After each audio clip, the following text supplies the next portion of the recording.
हमने last documentary video में देखा था कि अशनीर को कैसे उनकी ही बनाई कंपनी भारत पे से रिजाइन करना पड़ा और अशनीर रिजाइन करके भारत पे के सबसे बड़े इंडिविजुअल शेयर होल्डर रहे। इसी को अशनीर का डाउनफॉल कहा गया था। पर भारत पे से रिजाइन करने के बाद अशनीर ने कुछ बिजनेसेस शुरू की और लाइफ में कमबैक किया। वो कमबैक कर पाए या नहीं कर पाए, आज उसी के बारे में बात करेंगे।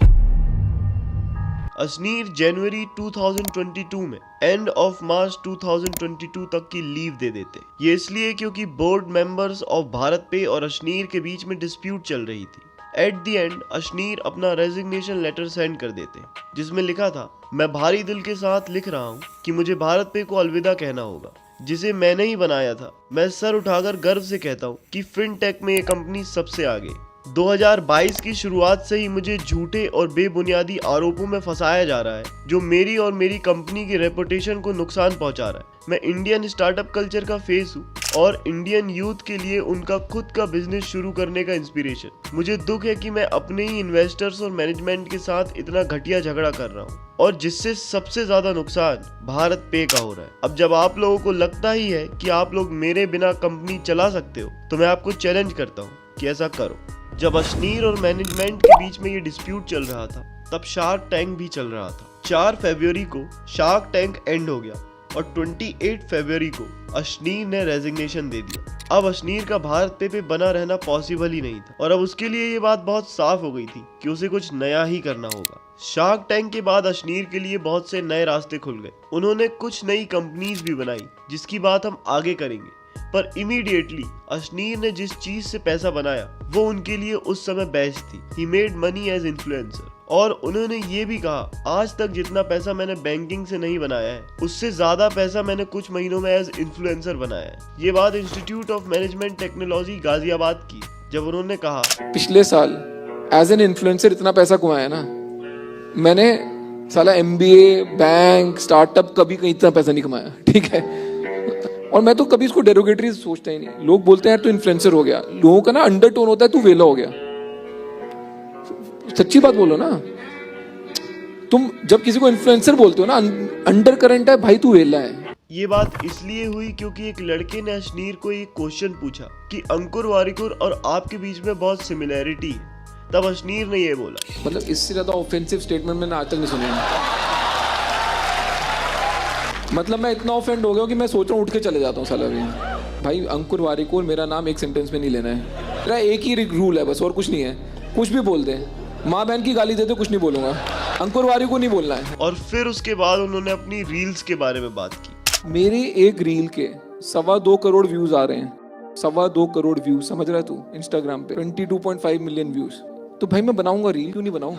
एंड एक चीज बता दूं, जितना इन्फ्लुएंसर आज की डेट में कमा रहे हैं ना, तुमको असली में पता लग गया ना, तुम रो दोगे। सो बेसिकली अशनीर ने एक इन्फ्लुएंसर के तौर पे पैसे बनाना शुरू कर दिया और लगातार 2022 में वो ये करते रहे। College events, web series, YouTube shows, ये सब अशनीर ने किया टिल एंड ऑफ 2022। और उसके बाद अशनीर ने लॉन्च की अपनी एक नई कंपनी, जिसका नाम था the third unicorn private limited.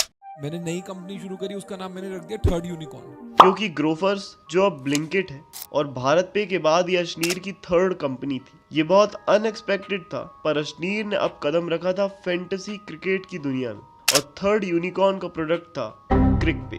अब हो सकता है कि कोई बोले कि कहाँ ग्रोसरी डिलीवरी, बैंकिंग और शार्क टैंक के बाद अशनीर सट्टा खिलाने पे आ गया। पर इस पे अशनीर का पॉइंट ऑफ व्यू बहुत क्लियर है, जहाँ पैसा बनेगा मैं वहां जाऊंगा। और हम सब जानते हैं कि फैंटेसी क्रिकेट जैसे ड्रीम 11 ऐप IPL के बाद इंडिया में कितने चलने लगे, इतने ज्यादा कि एक बार को कहा जा सकता है कि इस बार IPL में पूरे भारत ने सट्टा खेल लिया। वैसे सट्टा इंडिया में लीगल नहीं है, पर ये ऐप डायरेक्ट बैट नहीं लगवाते, बल्कि अपने आप को स्किल बेस्ड गेम बताते हैं। क्योंकि दोनों टीमों के प्लेयर्स में से 11 प्लेयर्स को सिलेक्ट करते हो तो प्रोबेबिलिटी भी बहुत ज्यादा है। कोई 2 या 3 ऑप्शन नहीं है। लोगों को अपनी क्रिकेट का नॉलेज यूज करके एक टीम बनाना होता है। This is sold in India as a skill game.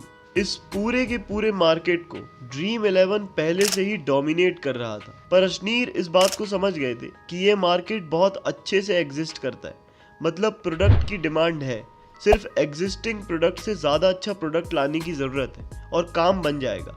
Ashneer ने ऐसा ही करने की सोचा। तो अशनीर ने आईपीएल के कुछ दिन पहले इस ऐप क्रिक पे को लॉन्च कर दिया। उन्होंने इस ट्वीट के साथ उस ऐप को लॉन्च किया, क्रिक पे, biggest revolution in cricket since IPL. Only fantasy game paying cricketers for performance. Where you win, cricketer wins, cricket wins. एक बहुत यूनिक बात थी कि किसी और इन्फ्लुएंसर को हायर करने की जगह अशनीर ने खुद को ही कंपनी का प्रमोटर बना दिया, फेस बना दिया। सारी की सारी एड्स खुद ही बनाई, जैसे ये वाला जहां उन्होंने इस ऐप को एक्सप्लेन किया। क्रिक पे की रैंकिंग निकल गई है बॉस, तू फर्स्ट और कोहली सेकंड है। खेलना है अपने फेवरेट स्टार्स के साथ क्रिकेट, कैसे खेलोगे मैं बताता हूँ। टीम के करता धरता तुम ही होगे, so make sure you choose the best 11 out of the 22 playing. फिर सिलेक्ट कर लो मोस्ट वैल्यूएबल प्लेयर, एक कैप्टन और एक वाइस कैप्टन। जितना उम्दा आपके प्लेयर्स खेलेंगे उतने ज़्यादा पॉइंट्स आपको मिलेंगे। मैच खत्म होते एक स्कोरबोर्ड निकलेगा जिसमें आपकी रैंकिंग्स आएंगी। जितनी ऊपर आपकी रैंकिंग उतने ज़्यादा पैसे। अब सबसे इंटरेस्टिंग चीज़, क्रिकेटर्स को भी मिलेंगे पैसे based on their actual performance, क्योंकि पसीना तो आखिर उनका ही बहा है। और सिर्फ यही नहीं, आप उनको पर्सनलाइज मनी भी भेज सकते हैं एज रिवॉर्ड, क्योंकि प्यार तो आखिर बांटने से ही बढ़ता है। और ये ऐड जहां क्रिक पे का न्यू इनोवेशन कि क्रिकेटर्स को भी पैसा मिलेगा, इसको समझाया गया है। क्रिक पे को लेके अशनीर इतने कॉन्फिडेंट थे कि पहले से ही उन्होंने कंपनी का नाम द थर्ड यूनिकॉर्न रख दिया था। इन्होंने अपने एक पोस्ट में बोला था कि ये कंपनी बूटस्ट्रैप स्टार्टअप है, मतलब अवेलेबल रिसोर्सेज के साथ बिना किसी फॉरेन हेल्प के कंपनी बनाना। पर बाद में $3.5 मिलियन की फंडिंग रेज की गई, जिसमें 74% से ज्यादा हिस्सा अशनीर और उसकी फैमिली का था और 8% को फाउंडर का, बाकी इन्वेस्टर्स का। हालांकि यहाँ पर अशनीर ने जो बोला वो नहीं किया, दोगलापन दिखाया, बूटस्ट्रैप बोल के फंडिंग उठा ली। खैर, this was not the bigger problem, but bigger problem was the failure of this whole app in this season of IPL and world cup. Let's see कि इस ऐप को बाकी ऐप से अशनीर कैसे डिफरेंशिएट कर रहे थे। बाकी ऐप 40% कमीशन ले रहे थे और ये ऐप सिर्फ 20% कमीशन ले रहा था। This was good. बाकी ऐप्स में ऐसा कोई फीचर नहीं था जिसमें डायरेक्ट क्रिकेटर्स के साथ इंटरेक्ट हो सको, पर इस ऐप में था। पहला तो आपके प्रॉफिट का जो 20% कट ऐप ने रखा है, उसमें से 10% क्रिकेटर्स को जाएगा।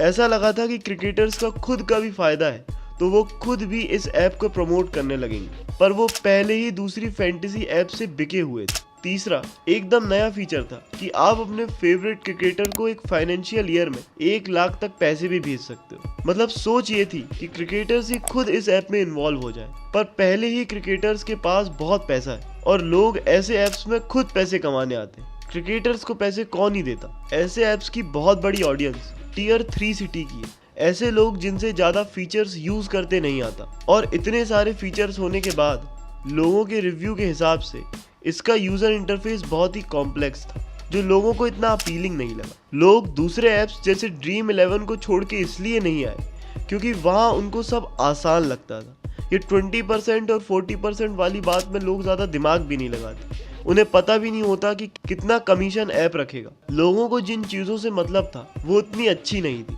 इसलिए ऐप के रिव्यू बहुत खराब आए। जब रेटिंग बहुत खराब हो गई तो ऐप वालों ने फर्जी 5 स्टार रेटिंग डलवाना शुरू की। अभी जितने लोगों ने 1 स्टार रेटिंग की है उतने ही लोगों ने 5 स्टार रेटिंग की है। ऐसा पॉसिबल ही नहीं है। मतलब क्रिक पे ऐप के लोगों ने खुद 5 स्टार रेटिंग डाली। वैसे ऐप के डाउनलोड बहुत हुए, मतलब अशनीर का इन्फ्लुएंस बहुत है, ये बात तो माननी पड़ेगी। पहले दिन ऐप में इतने लोग आ गए कि सर्वर क्रैश हो गया और इस बात से लोग नाराज हुए। 2.5-3 लाख लोग टूट के पड़ जाए पहले दिन ही। जब Amazon भी पहले दिन लॉन्च हुआ था ना इंडिया में, तो 2.5 लाख लोग एक टाइम पे ऐप को यूज नहीं कर रहे थे। तो हर ऐप में ना टाइम मिलता है स्केल करने का। चलो ठीक है, अभी तो लॉन्च कर एक स्केल पे लेके जाएंगे, फिर प्रॉब्लम सॉल्व करेंगे। हमारे साथ प्रॉब्लम क्या हुआ, हालांकि हमने मार्केटिंग भी नहीं करी, वो न्यूज से इतनी हवा फैल गई और इतने लोगों ने डाउनलोड कर ली कि इतना लोड आ गया कि हमने कभी एंटिसिपेट ही नहीं किया था। बेसिकली ऐप में ऐसा कुछ भी नहीं मिल पाया जो मार्केट को अंदर तक पेनिट्रेट कर दे और दूसरे ऐप्स को ठीक से कंपटीशन दे। वैसे ये भी है कि अब टीम के पास क्वालिटेटिव और क्वांटिटेटिव डेटा है और अब हो सकता है कि नेक्स्ट IPL में इस डेटा की मदद से वो कुछ अच्छा करे, कुछ बड़ा करे और सच में यूनिकॉर्न बन जाए। ये बात तो बिल्कुल सही है कि जैसा अशनीर से बिजनेस वर्ल्ड ने एक्सपेक्ट किया था कि वो जिस भी सेगमेंट में जाएंगे बहुत पैसे बनाएंगे, ऐसा नहीं हुआ। ज़रूरी भी नहीं है कि हर एक बिजनेसमैन हर एक मार्केट को बहुत अच्छे से समझता हो। ये बात है कि समय के साथ कोई भी किसी भी मार्केट को समझ के लूपहोल ढूंढ सकता है, और हो सकता है इस केस में भी ऐसा ही हो जाए, पर अभी तक तो नहीं हो पाया है। अशनीर को उनकी बनाई कंपनी से निकाल दिया गया है और नई कंपनी भी सक्सेसफुल नहीं हुई है। ये बहुत बुरा समय है। वैसे बहुत से लोगों की लाइफ में ये बुरा समय आया था। स्टीव जॉब्स ने इस समय नेक्स्ट और पिक्सार एनिमेशन जैसी कंपनीज बनाई थी। देखते हैं आगे अशनीर की लाइफ में क्या होगा। Not for gossip but for learning. Darshan production ऐसे ही कमाल की वीडियोस आपके पास लाता रहेगा। आप बने रहिए हमारे साथ, हम भी बने आपके साथ। सब्सक्राइब करें, कमेंट सेक्शन में अपने व्यूज बताएं। बहुत बहुत धन्यवाद।